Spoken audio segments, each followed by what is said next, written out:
Assalamualaikum warahmatullahi wabarakatuh. Waalaikumsalam warahmatullahi wabarakatuh. Yang terhormat Bapak Kepala SMP Negeri 1 Bulakamba, Bapak Ali Murtopo SPDMN. Yang kami hormati Bapak Ibu Guru SMP Negeri 1 Bulakamba. Pertama-tama marilah kita panjatkan syukur kehadirat Allah Subhanahu wa taala karena pada siang hari ini kita bisa mengikuti acara diseminasi modul 1.4 budaya positif CGP Angkatan 10 SMP Negeri 1 Bulakamba. Salawat dan salam semoga tercurah kepada junjungan kita Nabi Muhammad SAW. Sebelum acara dimulai, perkenankan saya memperkenalkan CGP Angkatan 10 dari SMP Negeri 1 Bulakamba. Ada 5 peserta CGP Angkatan 10 dari SMP Negeri 1 Bulakamba. Yang pertama saya sendiri Titin Sugiyarti SPD, yang kedua Ibu Anita Sari SPD, yang ketiga Bapak Sri Sutrisno SPD, yang keempat Ibu Erlin Mulyawati MPD, dan yang kelima Ibu Diah Retno Pangastuti SPD. Sebelum acara dimulai, marilah bersama-sama kita menyanyikan lagu Indonesia Raya. Hadirin dimohon berdiri.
Selesai, hadirin dimohon duduk kembali.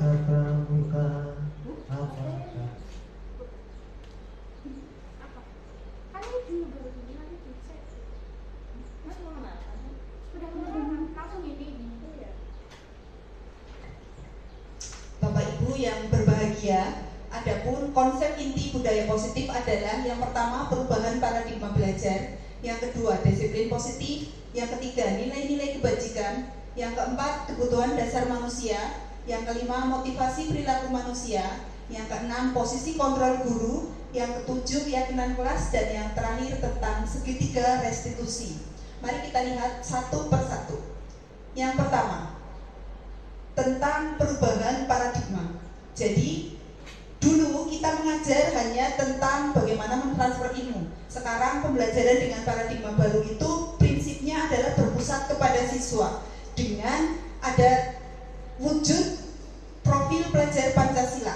Jadi bagaimana kita berpusat pada siswa dan mewujudkan profil pelajar Pancasila. Untuk itu diperlukan kontrol dari guru. Nah, ada beberapa teori kontrol. Yang pertama adalah teori kontrolnya William Glasser. Beliau mengungkapkan bahwa guru-guru itu ada miskonsepsi atau kesalahan konsep. Yang pertama adalah tentang ilusi guru mengontrol murid. Guru-guru itu berpendapat bahwa guru bisa mengontrol murid. Yang kedua, ilusi bahwa semua penguatan positif efektif dan bermanfaat. Ya, bujukan-bujukan itu bermanfaat tapi dalam waktu singkat. Yang ketiga, ilusi bahwa kritik dan membuat rasa bersalah mampu menguatkan karakter. Padahal lama-kelamaan siswa yang merasa bersalah itu nantinya dia tidak bisa menguatkan karakternya. Yang keempat, ilusi bahwa orang dewasa berhak memaksa. Anak-anak itu ketika dipaksa pertama akan nurut, tapi lama-kelamaan mereka nanti akan mendendam. Itu yang salah. Yang berikutnya ada teori kontrol, bagaimana kita mengubah paradigma dari stimulus respon ke pendekatan teori kontrol. Yang pertama, kita mencoba mengubah orang agar berpandangan sama dengan kita. Maka kita ubah menjadi teori kontrol, kita berusaha memahami pandangan orang lain tentang dunia. Yang kedua, perilaku buruk dilihat sebagai suatu kesalahan. Kita ubah menjadi bahwa semua perilaku memiliki tujuan. Yang ketiga, orang lain bisa mengontrol saya. Kita ubah menjadi hanya Anda yang bisa mengontrol diri Anda. Yang keempat, pemaksaan ada pada saat bujukan gagal. Diubah menjadi kolaborasi dan konsensus menciptakan pilihan-pilihan baru. Yang kelima, model pikiran menang kalah diganti menjadi model berpikir menang-menang. Hal ini sesuai dengan apa yang akan kita berikan ke siswa. Mewujudkan profil pelajar Pancasila, maka dibutuhkan disiplin positif. Dalam budaya kita, makna kata disiplin telah berubah menjadi sesuatu yang dilakukan seseorang pada orang lain untuk mendapatkan kepatuhan. Kita cenderung menghubungkan kata disiplin dengan ketidaknyamanan. Padahal disiplin positif merupakan salah satu cara penerapan disiplin yang bertujuan untuk menumbuhkan kesadaran serta memberdayakan peserta didik tanpa imbalan, penghargaan, reward, atau ancaman hukuman. Sebagai pendidik, tujuan kita adalah menuntut murid untuk memiliki disiplin diri, sehingga mereka bisa berperilaku yang mengacu pada nilai-nilai kebijakan universal dan memiliki motivasi intrinsik bukan ekstrinsik, motivasi yang dari dalam diri sendiri bukan dari luar. Pendekatan disiplin positif tidaklah tentang anak atau peserta didik secara langsung, tetapi tentang diri, cara kita sendiri, baik sebagai orang tua, guru, atau orang dewasa yang memberikan dampak dan pengaruh positif pada anak peserta didik. Jadi bagaimana diri kita menjadi teladan dulu, baru kita bisa memberikan disiplin positif kepada anak-anak. Jadi pendekatan disiplin positif itu merupakan kemampuan individual pendidik untuk membina atau mendidik peserta didik secara kelompok. Pendekatan secara individual atau kelompok perlu mendapatkan dukungan kebijakan sekolah dan peran serta pemangku kepentingan sekolah. Jadi tidak bisa guru bekerja sendiri, harus semuanya terlibat. Nah, nilai-nilai kebijakan universal itu ada bermacam-macam. Yang pertama, dari profil pelajar Pancasila, ada nilai beriman dan bertakwa pada Tuhan Yang Maha Esa dan berakhlak mulia, berkebinekaan global, gotong royong, mandiri, kreatif, dan bernalar kritis. Dari IPO Primary Years Program atau PYM, ada toleransi, rasa hormat, integritas, mandiri, menghargai, antusias, empati, keingintahuan, kreativitas, kerjasama, percaya diri, dan komitmen. Sedangkan nilai kebijakan universal dari life skill atau keterampilan hidup adalah dapat dipercaya, lurus hati, pendengar yang aktif, tidak merendahkan orang lain, dan memberikan yang terbaik dari diri. Nah, kebutuhan dasar manusia. Manusia itu memiliki kebutuhan dasar, yaitu segala sesuatu yang dilakukan untuk mendapatkan apa yang diinginkan. Seluruh tindakan yang dilakukan memiliki tujuan tertentu. Dan semua usaha terbaik yang kita lakukan adalah dalam rangka untuk memenuhi kebutuhan dasar kita itu. Ada 5 kebutuhan dasar manusia. Yang pertama, bertahan hidup, yaitu kebutuhan tentang makanan, pakaian, tempat tinggal, keamanan, kesehatan. Yang kedua, kebutuhan tentang kasih sayang dan rasa diterima, yaitu bagaimana dia diterima, dipedulikan, berbagi, kerjasama, menjadi bagian dalam kelompok. Yang ketiga, kebutuhan penguasaan, power, harga diri, keinginan untuk dianggap, memimpin, berprestasi, diakui, didengar. Kebutuhan akan kebebasan, mandiri, memiliki pilihan, mencoba hal baru, mampu mengendalikan arah dirinya. Dan yang kelima adalah kesenangan, bermain, humor, antusiasme, tertawa. Kelimanya itu adalah kebutuhan-kebutuhan dasar bagaimana siswa dapat ingin memenuhinya. Selanjutnya adalah materi motivasi perilaku manusia yang akan disampaikan oleh Ibu Anita Sari. Kepadanya kami persilakan.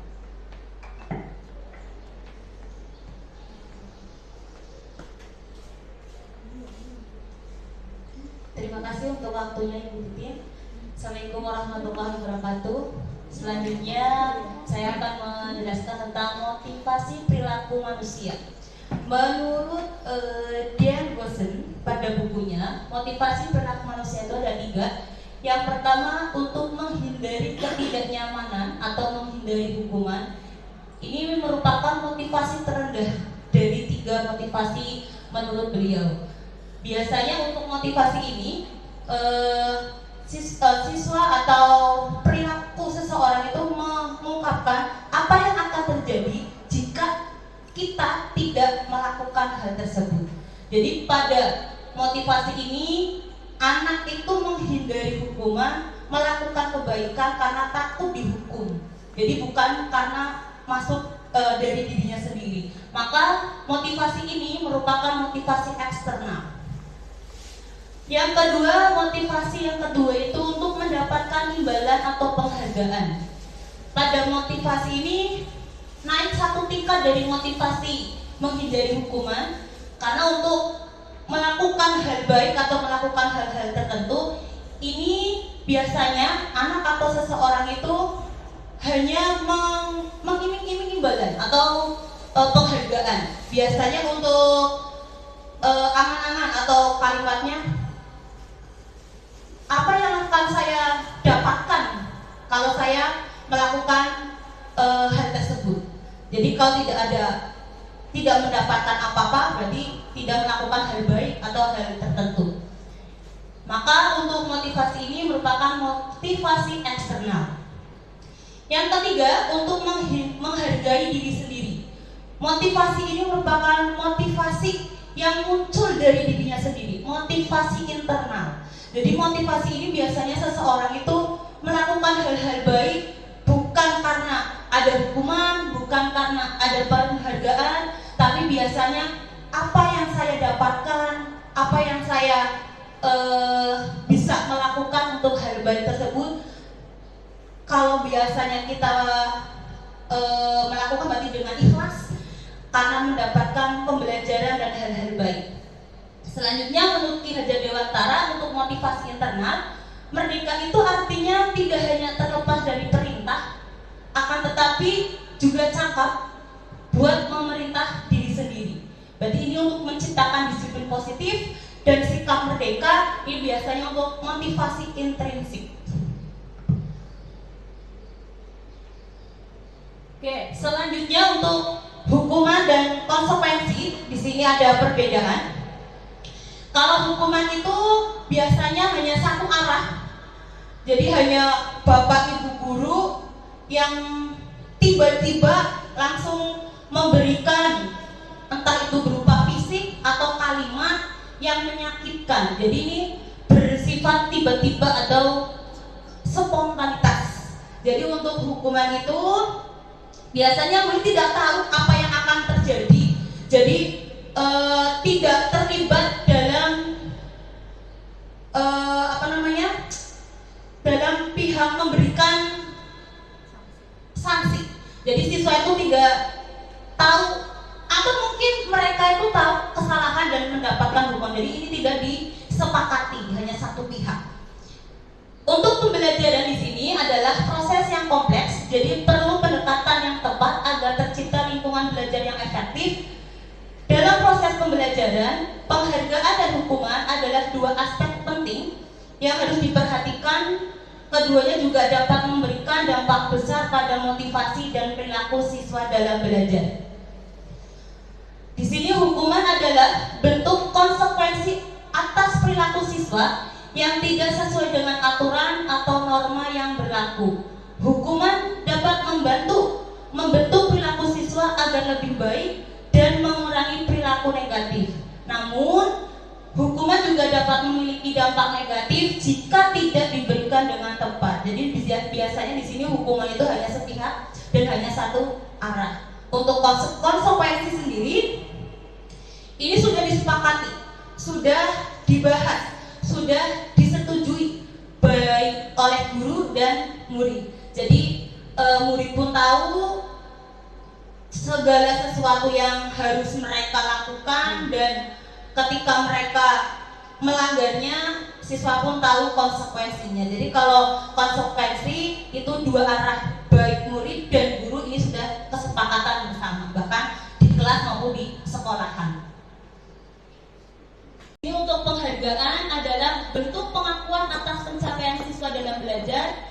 Memberikan penghargaan kepada siswa dapat meningkatkan motivasi belajar dan memberikan rasa percaya diri pada siswa.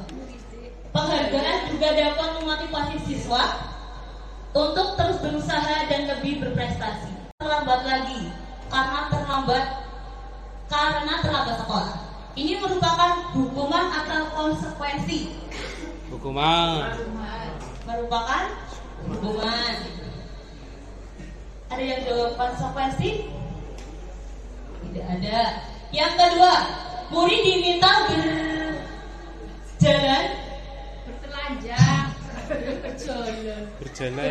Murid diminta bertelanjang kaki sepanjang hari karena tidak menggunakan sepatu warna hitam. Ini merupakan hukuman atau konsekuensi? Penyiksaan. Hukuman. Yang ketiga, lari mengelilingi lapangan basket 2 kali karena terlambat 10 menit pelajaran PJOK. Konsekuensi. Ini konsekuensi. Jadi tadi perbedaan dari hukuman dan konsekuensi tadi sudah saya sampaikan bahwa hukuman itu diberikan bisa berupa fisik untuk murid yang disakiti atau tidak sesuai dengan perbuatannya. Next, lanjut Bu. Oke, hukuman dan penghargaan kemudian konsekuensi ini bisa dikontrol. Ada 5 motivasi hukuman dan penghargaan dari saya. Selanjutnya untuk materi 5 posisi kontrol ini akan disampaikan oleh Ibu Erwin. Terima kasih. Wassalamualaikum warahmatullahi wabarakatuh. Waalaikumsalam warahmatullahi wabarakatuh.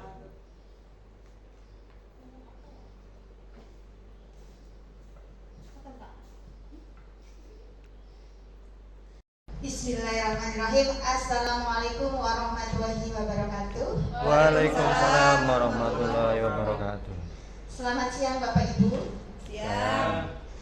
Sebelumnya kami ucapkan terima kasih atas waktu yang telah disediakan Bapak Ibu untuk membersamai kami berlima dalam acara diseminasi modul 1.4 budaya positif dalam rangka memenuhi tugas aksi nyata calon guru penggerak angkatan 10. Pada sesi ini saya mendapat bagian untuk memaparkan tentang 5 posisi kontrol seorang guru. Jadi Bapak Ibu, posisi kontrol seorang guru itu ada 5. Yang pertama adalah posisi sebagai penghukum. Kemudian yang kedua ada posisi sebagai pembuat merasa bersalah. Kemudian yang ketiga ada posisi kontrol sebagai teman. Dan yang keempat ada posisi kontrol sebagai monitor atau pemantau. Dan posisi kontrol yang kelima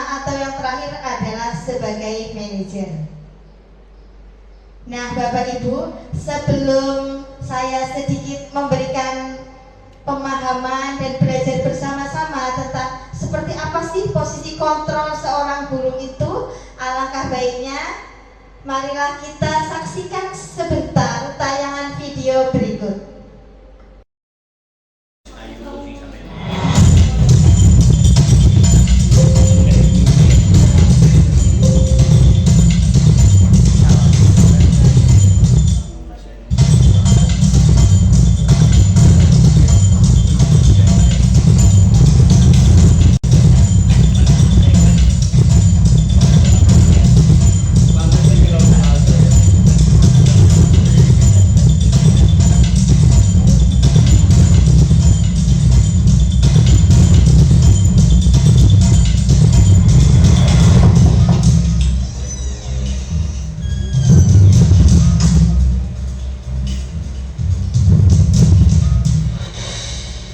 Maaf Pak, saya terlambat.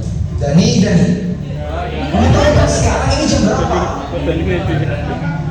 Jam 1 siang Pak. Dan kamu tahu kan, jam bapak itu mulainya jam berapa? Jam setengah 1 siang Pak. Kamu itu kan kelas siang ya? Kok masih bisa datangnya terlambat?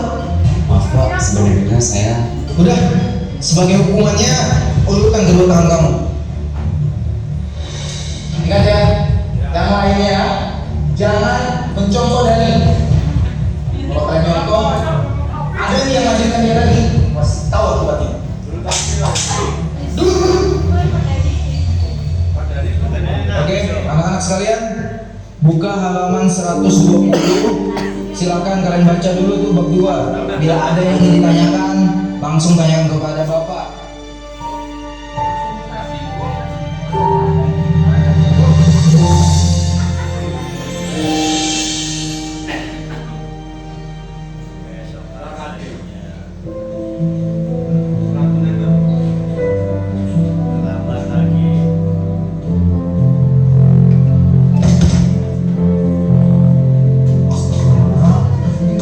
Kamu gak apa-apa, ada luka? gak ada Pak, gak apa-apa kok. Udah, lain kali kalau lewat sini hati-hati ya, jangan nanti licin. Ya Pak, terima kasih. Soalnya saya udah terlambat.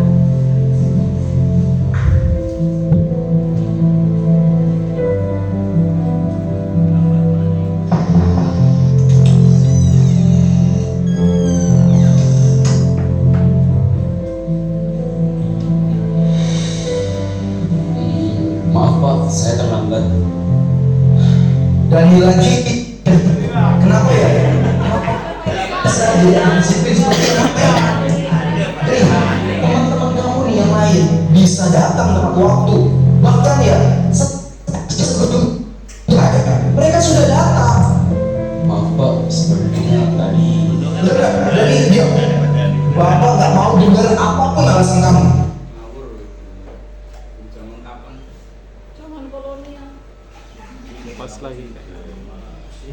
Dengar ya, kalau kamu masih aja datang lambat, Bapak untuk selalu melakukan ini sama kamu setiap hari. Dan ini berlaku untuk semuanya. Dengar ya?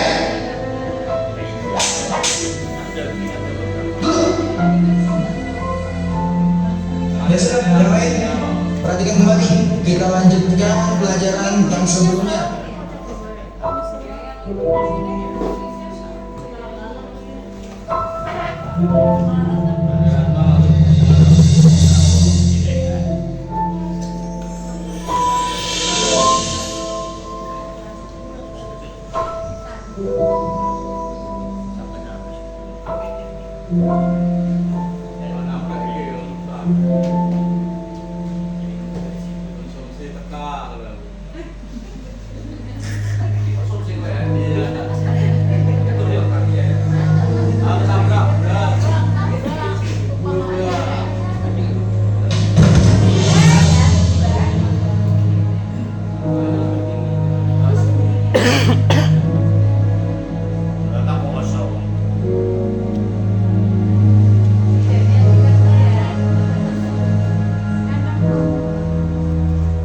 ini kardusnya mau dibawa kemana Pak? Biar saya bantu. Udah, nggak usah deh. Bapak bisa kok sendiri. Tapi Pak, Bapak kan habis jatuh. Nggak apa-apa, Bapak masih kuat kok. Tadi lagi sial aja kepleset. Benar, ini nggak apa-apa. Iya, nggak apa-apa. Kamu masuk kelas saja sana. Sudah jam segini loh. Ya udah deh Pak, saya permisi dulu.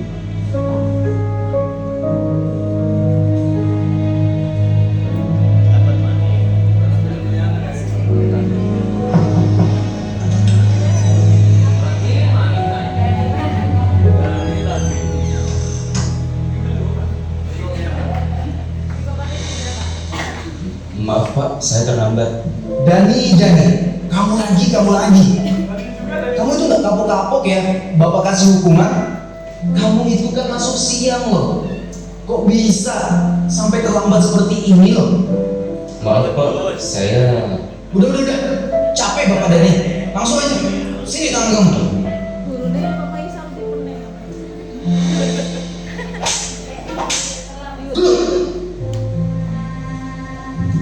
Ingat ya anak-anak, Bapak mau kalian semua tuh harus disiplin.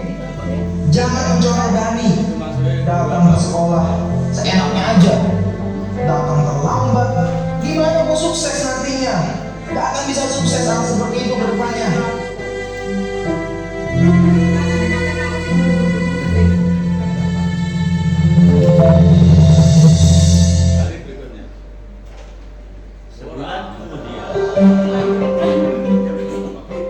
Introducing Mr.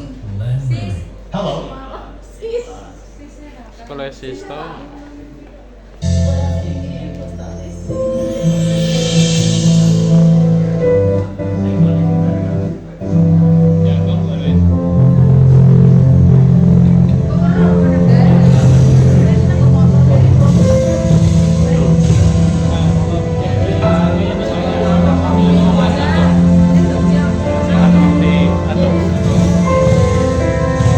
India pada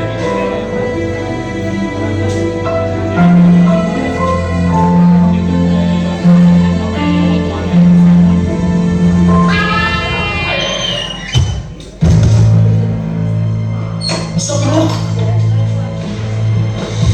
Kamu ke mana? Bapak bawa ke rumah sakit ya? Nggak perlu Pak, saya buru-buru. Mau kemana? Biar Bapak antarin. Mau pulang ke rumah Pak. Hah? Terlambat sekolah? Saya pulang dulu Pak. Assalamualaikum. Ya udah, Bapak temenin kamu pulang ya. Ya.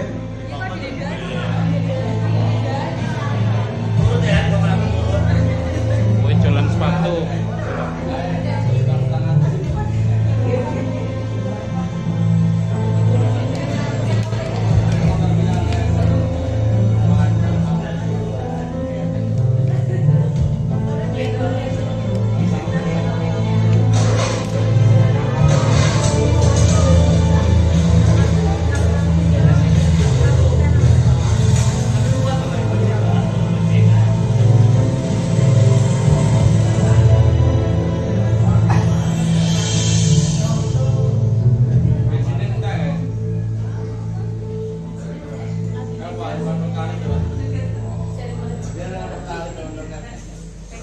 Pak, berhenti Pak.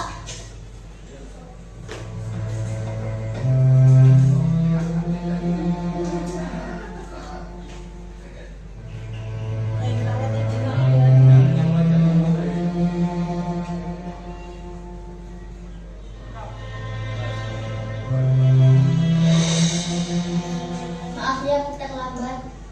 Iya nggak apa-apa deh, cepet sepatunya. Kakak udah terlambat.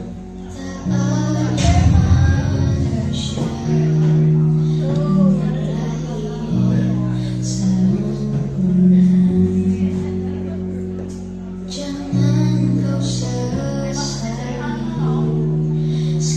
yang telah terjadi. Ini Kak sepatu. Loh, itu tangan kamu kenapa deh? Ini tadi habis jatuh Kak. Ya Allah. Nanti diobatin. Ya Kak, ini nanti mau obatin. Udah, kakak berangkat dulu ya. Ya Kak, hati-hati. Assalamualaikum.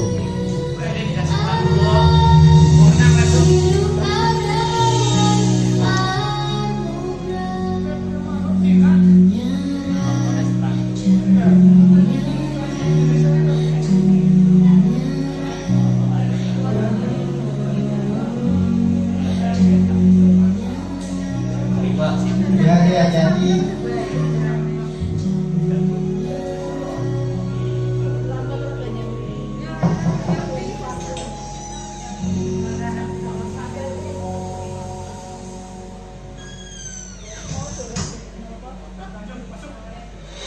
maaf Pak, saya terlambat lagi.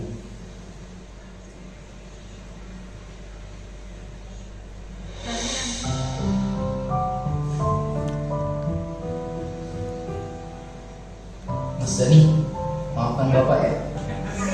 Karena Bapak boleh berasa kamu sama kamu dan tidak mau mendengarkan sedikit pun penjelasan dari kamu.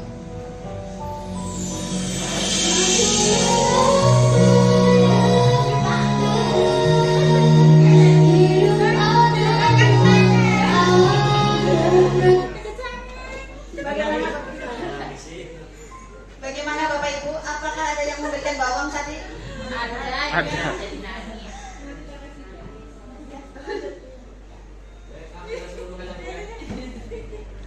Nah Bapak Ibu, berdasarkan tayangan video tadi, menurut Bapak Ibu, posisi kontrol apakah yang tadi dilakukan oleh bapak-bapak yang tadi? Pak Guru yang tadi. Penghukum.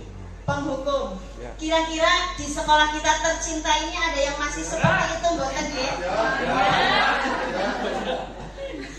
Semoga jangan lagi nih Bapak Ibu nggih. Karena anak-anak didik kita mungkin sekarang masih anak-anak, tapi kelak akan menjadi teman kita mungkin, ya. Ada yang jadi mantu.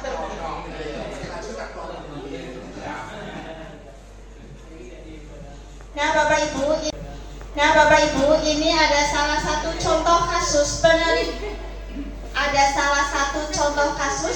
penerapan 5 posisi kontrol. Jadi ketika Bapak Ibu menemui salah satu masalah yang dilakukan oleh salah satu murid kita, maka Bapak Ibu bisa memposisikan diri sebagai 5 posisi kontrol. Misal ya, ini ada kasus Reza terlambat hadir 20 menit.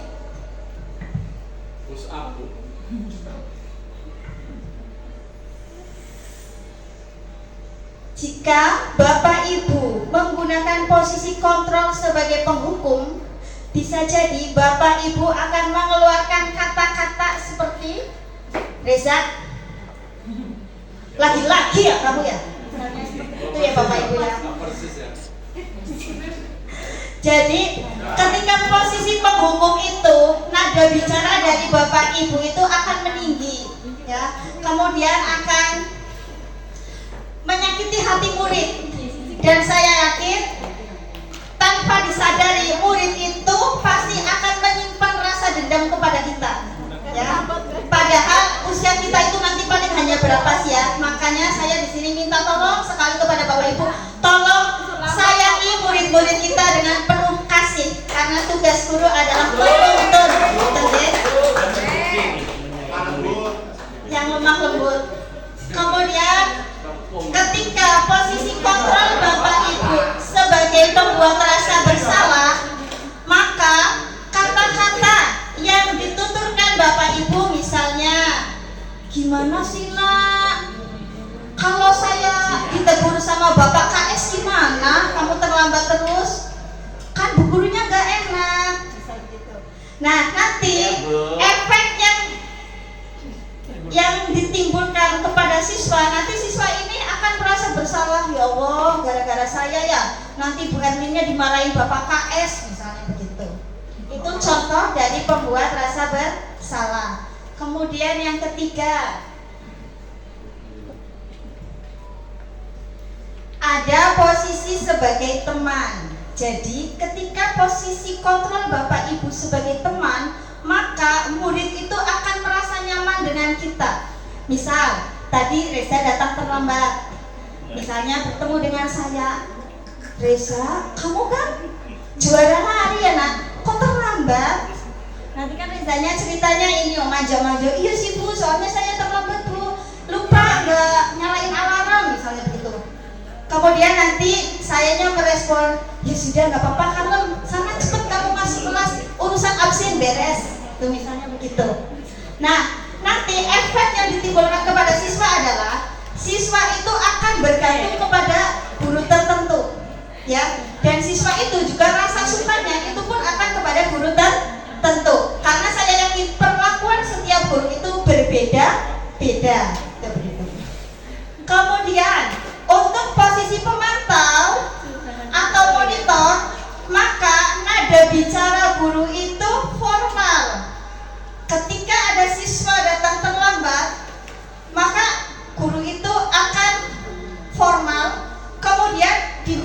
Kemudian konsekuensi yang telah dilakukan oleh si siswa tersebut.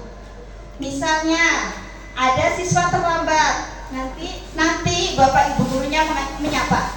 Contoh nih ya Pak ya, Bu. Reza, kenapa terlambat hari ini? Misalnya dijawab ngantuk Bu. Kemudian nanti Bapak atau Ibu gurunya menjawab, kalau terlambat konsekuensinya apa? Nanti misalnya dijawab nih Pak Bu, nanti kalau istirahat saya nggak boleh jajan, saya harus mengerjakan tugas Bu. Kemudian nanti Bapak atau Ibu gurunya menjawab, ya sudah, kalau sudah tahu konsekuensinya, nanti selama istirahat berlangsung kamu tidak boleh keluar, tetapi mengerjakan tugas. Jadi itu adalah contoh dari posisi pemantau. Kemudian untuk posisi kontrol yang terakhir adalah posisi kontrol guru sebagai manajer. Ini adalah posisi kontrol yang diharapkan oleh kita semua. Jadi ketika Bapak Ibu guru menemui atau menjumpai kesalahan murid, tolong ditanyakan dulu mengapa itu seperti itu.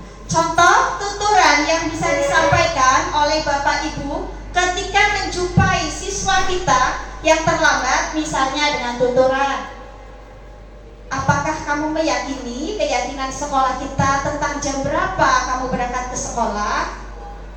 Jadi anak itu ditanyakan dulu kenapa. Kemudian anak juga ditanya, kira-kira untuk memperbaiki masalah keterlambatan kamu itu caranya bagaimana? Itu seperti itu. Jadi tidak serta-merta guru itu marah dan tidak serta-merta guru itu menghukum. Itu seperti itu. Bisa dipahami Bapak Ibu? Bisa? Alhamdulillah. Coba Bapak Ibu, ini ada beberapa contoh kalimat. Posisi kontrol apakah aku? Yang pertama, monggo. Kamu tidak dapat nilai kalau belum mengerjakan tugas. Kira-kira posisi kontrol apa Bapak Ibu? Kamu tidak dapat nilai kalau tidak mengerjakan tugas. Pak, hukum. Coba disimpan dulu nggih. Kemudian yang kedua, saya kecewa sekali sama kamu. Kira-kira posisi kontrol apa Bapak Ibu? Pembuat rasa bersalah. Simpan dulu nggih. Nomor 3, awas kalau besok kamu terlambat lagi. Pengancam apa? Oh, hukum. Ya simpan dulu. Yo ngancam ya. Nomor 4, ayo bantulah demi ibu. Teman. Berikutnya, apa rencanamu untuk memperbaiki ini? Manajer. Kemudian yang terakhir, apakah kamu tahu konsekuensinya jika datang terlambat? Pak? Tahu. Coba saksikan jawabannya yang betul. Yes.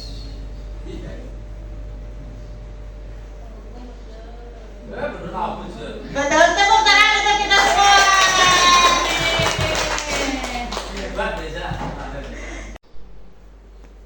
Demikianlah Bapak Ibu yang dapat saya paparkan. Saya mohon maaf jika ada tutur kata saya yang keliru. Terima kasih dari saya. Wassalamualaikum warahmatullahi wabarakatuh. Untuk materi berikutnya akan dipaparkan oleh Bapak Sri Sutrisno berkaitan dengan keyakinan kelas. Kepada beliau kami persilahkan.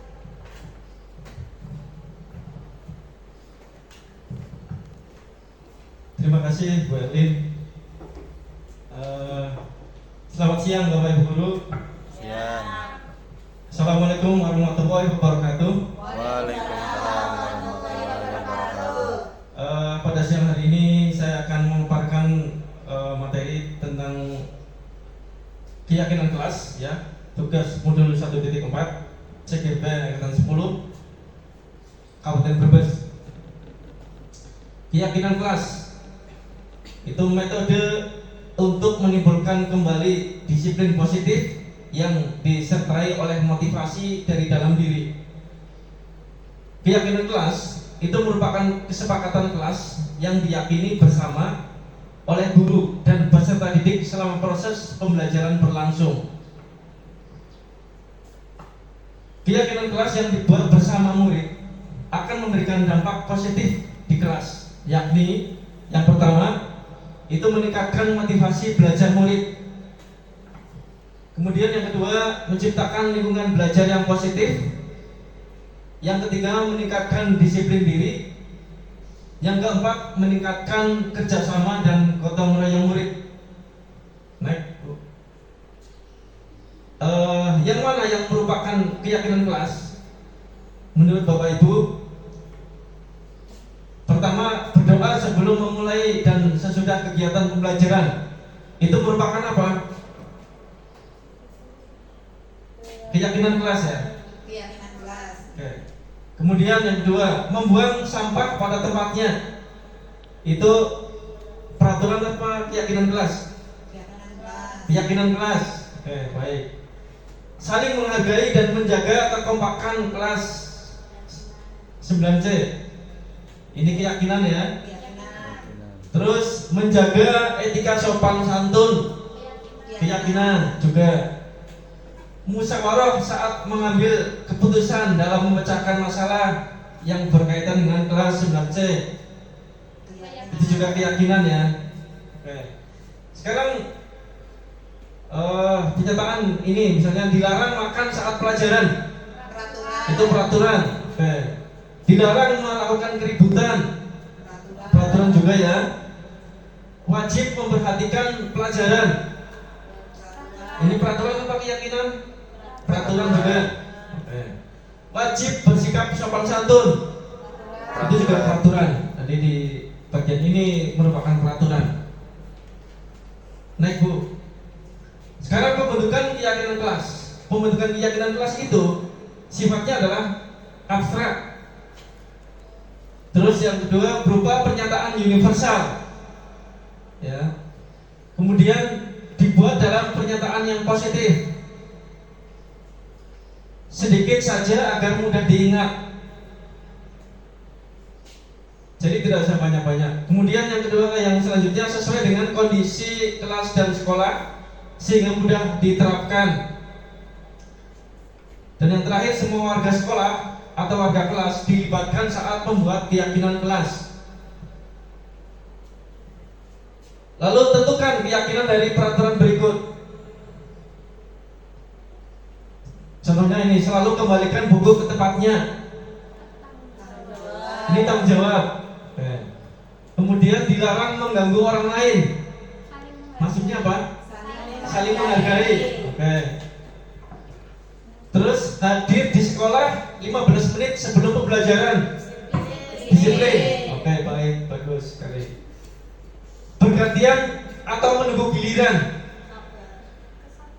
Melatih Sabaran. Oh ya, sabaran ya. Ya. Kemudian berjalan di kelas dan koridor. Ini maksudnya apa, Bapak Ibu? Tertib. Ketertiban ya, tertib. Ya, betul. Terus dilarang melakukan kekerasan. Santun. Kepatuhan, ya, Bapak Ibu. Jadi kepatuhan. Ya. Betul. Kegiatan membuat keyakinan kelas bersama peserta didik.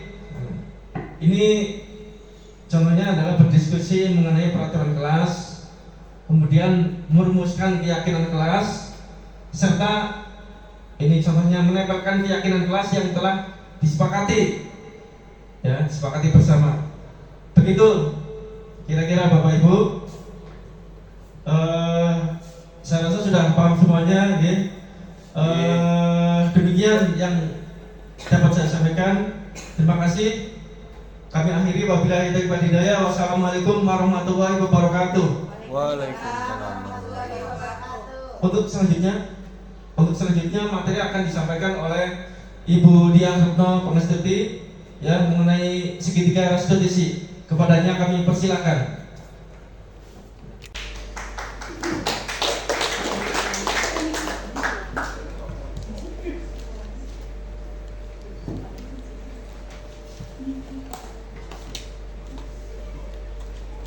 Assalamualaikum warahmatullahi wabarakatuh. Terima kasih kesempatannya untuk Bapak Ibu guru semua yang hadir di siang hari ini. Saya dari salah satu teman CGP Angkatan 10 kebagian untuk menjelaskan tentang segitiga restitusi. Jadi kalau Bu Erlin tadi sudah menjelaskan tentang 5 posisi kontrol guru, nah ini kita bisa melakukannya dengan segitiga restitusi seperti itu. Jadi segitiga restitusi sendiri adalah suatu proses dialog yang dilakukan oleh guru agar dapat menghasilkan murid yang mandiri dan bertanggung jawab. Jadi kita melakukan diskusi atau dialog dengan peserta didik untuk mengetahui sebetulnya apa sih yang sedang terjadi dengan anak itu, kenapa dia melakukan kesalahan seperti itu misalnya. Next Bu. Jadi di segitiga restitusi ini ada 3 langkah yang harus diambil oleh Bapak Ibu guru semuanya. Yang pertama adalah menstabilkan identitas. Kemudian yang kedua adalah validasi tindakan yang salah. Kemudian yang ketiga adalah menanyakan keyakinan kelas. Seperti itu.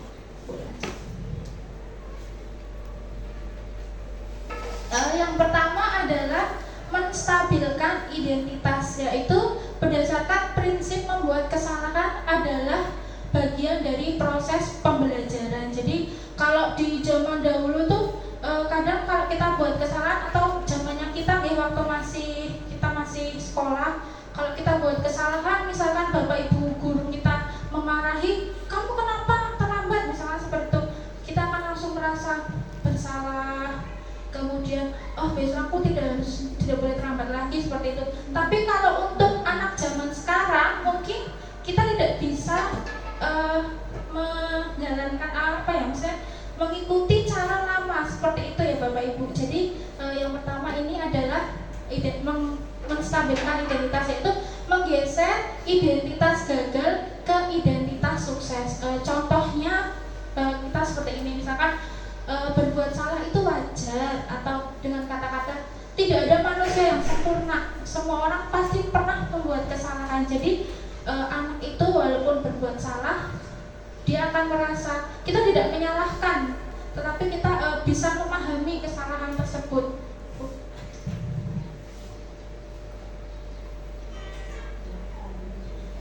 Yang kedua adalah validasi tindakan yang salah, yaitu berdasarkan prinsip-prinsip perilaku perubahan memenuhi suatu kebutuhan tertentu.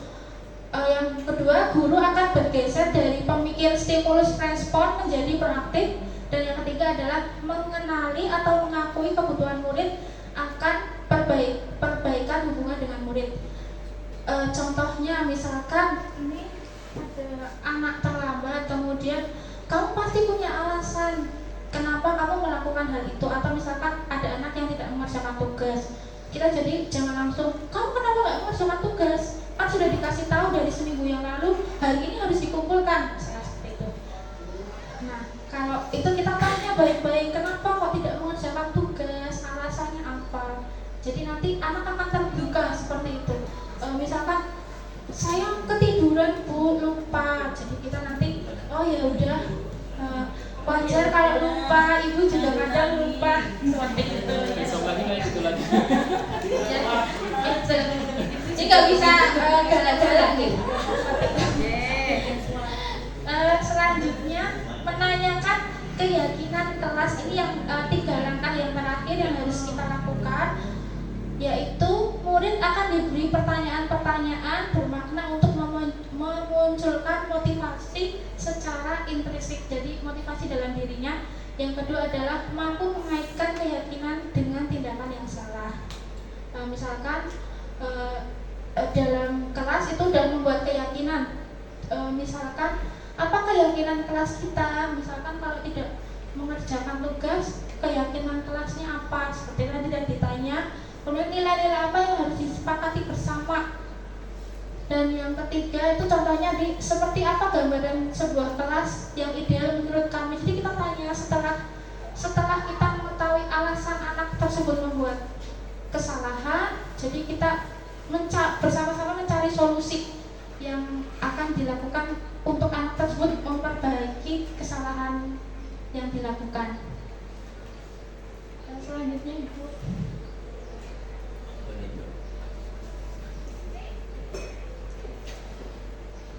Selanjutnya penutupan akan disampaikan oleh Ibu Titin. Terima kasih perhatiannya Bapak Ibu Guru. Assalamualaikum warahmatullahi wabarakatuh.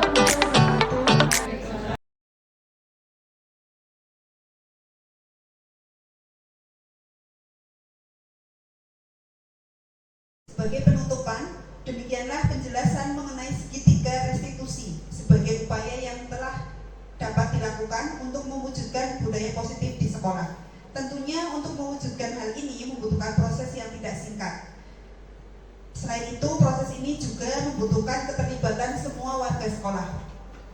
Demikian tentang diseminasi budaya positif modul 1.4 oleh kami. Selanjutnya kita menginjak ke sesi tanya jawab.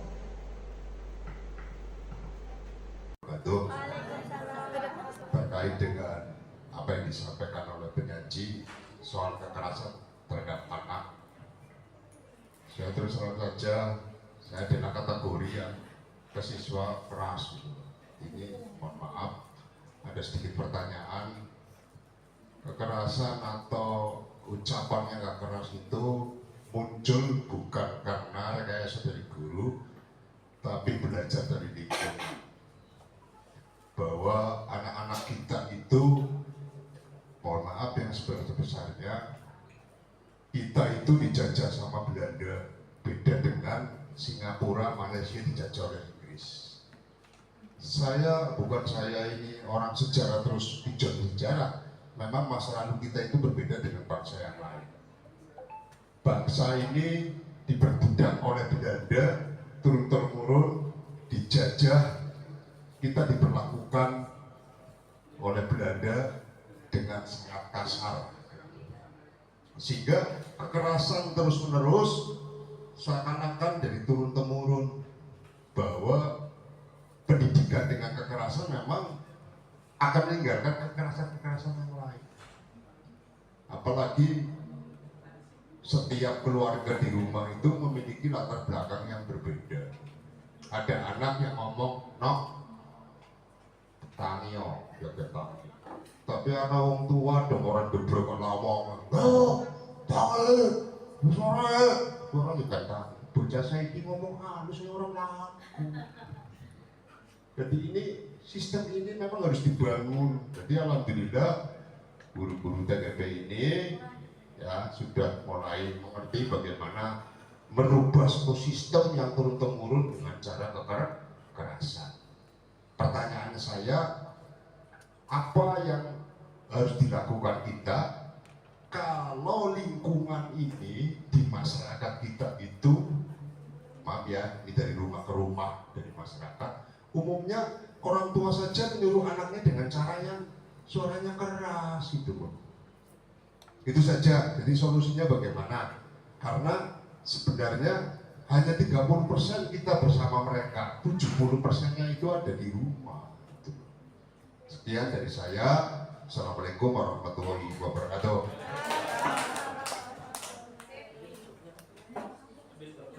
Anak apa ya yang memang sudah ya kalaupun tidak diteliti berarti sudah dicatat, atau memang oh iya setelah saya lakukan ini, materi saya ini terhadap anak namanya si ini memang sangat terjadi perubahan yang besar ya.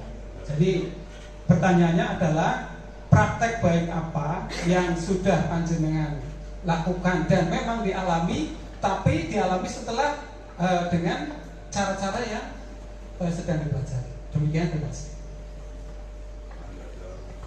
Salah satu aja Bu.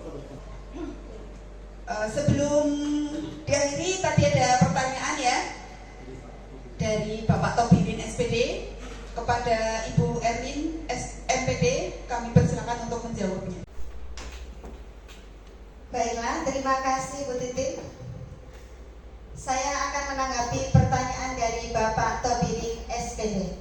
Matur nuwun Bapak Top sudah berkenan untuk bertanya. Untuk pertanyaannya Pak Tobirin adalah berkaitan dengan bagaimana sih ketika siswa itu terbiasa bertutur dan bertingkah laku kasar karena pengaruh lingkungan di luar. Menurut saya sebagai guru, maka sebaiknya guru selalu memposisikan diri sebagai manajer. Jadi ketika Bapak atau Ibu guru menemui siswa yang demikian, maka Bapak Ibu guru memberikan restitusi kepada siswa tersebut. Jadi Bapak Ibu itu menanyakan dulu, mengapa siswa tersebut kasar, alasannya apa, kemudian diajak berdiskusi bagaimana cara memecahkannya. Itu seperti itu Bapak Ibu. Memang tidak mudah, tetapi saya yakin Bapak Ibu bisa menuntun siswa-siswa kita di SMP kita tercinta ini. Jadi dengan keteladanan, dengan ketelatenan, kemudian dengan kesabaran Bapak Ibu untuk membersamai, membimbing dan menuntun para siswa, dengan posisi Bapak Ibu sebagai manajer, saya yakin insya Allah para siswa kita yang tadinya kasar bisa berubah sedikit demi sedikit, bisa menjadi lembut, bisa menjadi lebih baik. Terima kasih. Selanjutnya, pertanyaan yang kedua dari Bapak Ali Murtoko SPDMM tentang praktik baik akan dijawab oleh Ibu Anita Sari. Monggo Bu Anita. Terima kasih Bapak atas pertanyaannya. Untuk praktik baik yang pernah saya lakukan di kelas, yaitu di kelas 7H, awal-awal pembelajaran matematika itu memang pembelajaran itu bilangan.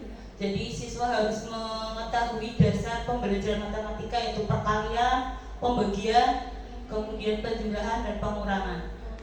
Mungkin karena dari kabar di luar atau mungkin karena suara saya yang terlalu keras, jadi menganggap siswa tuh saya galak. Tapi memang galak mungkin. Jadi di kelas 7H itu ada anak, kalau saya tuh belum masuk, anaknya tuh sudah pingsan. Ujung-ujung tuh anaknya sudah dikerubungi sama teman-temannya. Saya tanya, kenapa Mas Ilhamnya pingsan Bu? Semaput. Pertemuan berikutnya sampai beberapa bulan belajar dengan saya tuh setiap kali saya belum masuk itu anak sudah menangis di pojokan. Kemudian selama saya belajar di CKB, saya belajar tentang posisi kontrol guru.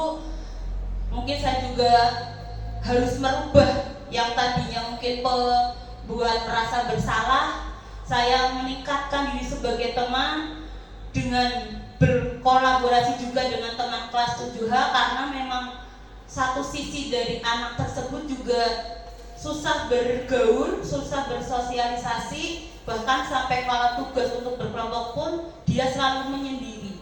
Alhamdulillah dengan memposisikan sebagai teman, anak tersebut sekarang sudah mulai lebih baik, menangisnya sudah tidak, berani ngomong, kemudian tanpa dipanggil, tanpa diperintah pun ketika ada PR, dia mau mengacungkan tangan, mau maju, kemudian sudah mulai bisa bergaul dengan teman-temannya.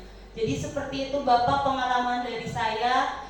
Insya Allah untuk pembelajaran berikutnya juga akan saya tingkatkan, jadi belajar di posisi pemantau dan manajer. Demikian Ibu. Terima kasih atas penjelasannya Bu Anita. Mungkin Bapak Trisno dan Bu Diah juga akan menambahkan. Monggo Pak.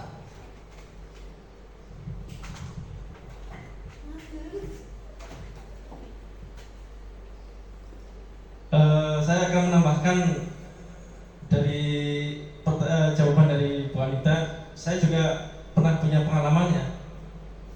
Pengalaman saya menangani beberapa anak dari mulai saya mengajar di sini 2009 sampai dengan sekarang saya mengikuti kegiatan CGP di angkatan 10 ini. Selama itu saya lebih banyak menangani permasalahan-permasalahan dalam kasus siswa. Ya, kebetulan saya guru BK. Saya lebih cenderung untuk menangani siswa itu dalam posisi kontrol di hukuman dan pembuat rasa bersalah. Ya, bahkan mungkin untuk menjadi teman pun terkadang jarang. Namun setelah saya mengikuti kegiatan CGP ini, ya, alhamdulillah saya lebih sering menjadi pemantau atau menjadi manajer. Begitu Bapak Ibu. Terima kasih. Kami akhiri, wassalamualaikum warahmatullahi wabarakatuh. Waalaikumsalam Warahmatullahi wabarakatuh. Ibu dia akan menambahkan, Bu. Terima kasih Bu Titi. Saya juga akan mencoba menjawab pertanyaan Pak Ali terkait tentang pengalaman praktik baik yang sudah saya alami. Kebetulan saya adalah guru prakarya yang biasanya melakukan kegiatan praktik dengan anak-anak. Dulu biasanya kalau misalkan saya memberi tugas untuk membuat praktek, ada beberapa anak yang tidak mengumpulkan tugas. Nah, biasanya itu saya langsung marah atau udah dikasih waktu. Biasanya kalau membuat praktek itu saya memberikan waktu yang cukup lama, misalkan jarak 2 minggu atau 1 bulan. Tetapi hingga waktu 1 bulan itu berlalu, terkadang ada anak yang belum mengumpulkan tugas. Biasanya nanti saya langsung, kenapa kamu tidak mengumpulkan tugas? Sudah, nanti tidak dapat nilai, seperti itu. Tapi setelah saya belajar di pendidikan CGP ini, saya mulai membuka pikiran saya untuk lebih bersabar lagi, kemudian menerapkan segitiga restitusi, menanyakan kenapa kok anak itu tidak mengumpulkan tugas sesuai dengan waktu yang ditentukan, alasannya apa, dan saya mencarikan solusi agar anak tersebut tetap mendapatkan nilai. Seperti itu Bapak, jadi pengalaman yang sudah saya alami. Selanjutnya Bu Titin, saya kembalikan. Terima kasih Bu. Sama-sama Mbak Dia. Oke, sedikit saya menambahkan jawaban untuk Bapak Topirin bahwa memang betul di sekolah itu siswa hanya sebentar, tapi tugas kita itu adalah membimbing, dan untuk mengubah itu kita tidak serta-merta siswa harus berubah, tapi membutuhkan proses. Jadi yang namanya proses sedikit, tetapi kalau ada perubahan itu sudah alhamdulillah. Itulah tujuan kita ada di sekolah, salah satunya itu. Yang kedua tentang praktek baik, alhamdulillah di kelas 9 ini saya sebagai wali kelas 9I, salah satu murid saya ada yang jarang berangkat. Sebelumnya saya itu sering menyampaikan berdiskusi dengan dia sebagai pembuat rasa bersalah. Jadi saya selalu, bagaimana sih nak, nanti orang tua kamu gimana gitu ya. Jadi biar si anak itu merasa bersalah sehingga anak itu mau sekolah. Tapi ternyata hal tersebut hanya berlangsung seminggu. Nanti minggu berikutnya anak itu nggak mau sekolah lagi. Setelah semester 2 mendapatkan materi ini, saya mencoba beralih menjadi posisi manajer.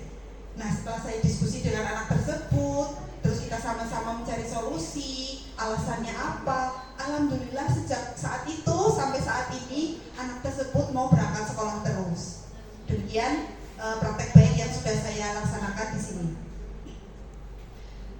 Demikianlah materi yang sudah kami sampaikan di acara diseminasi modul 1.4 tentang budaya positif. Mohon maaf apabila ada kesalahan dari kami semua. Adapun kebaikan dan kebenaran yang kami sampaikan datangnya dari Allah Subhanahu wa taala.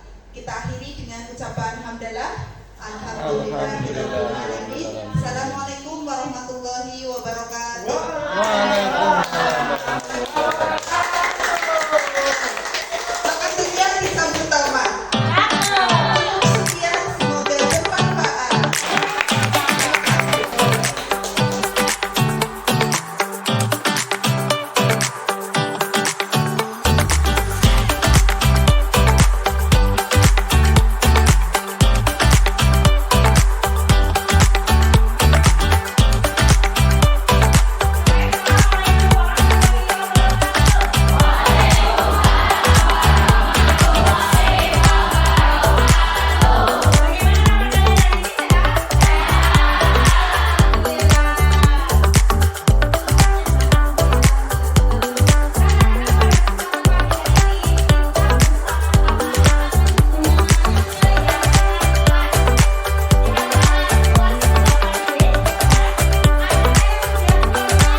Thank you.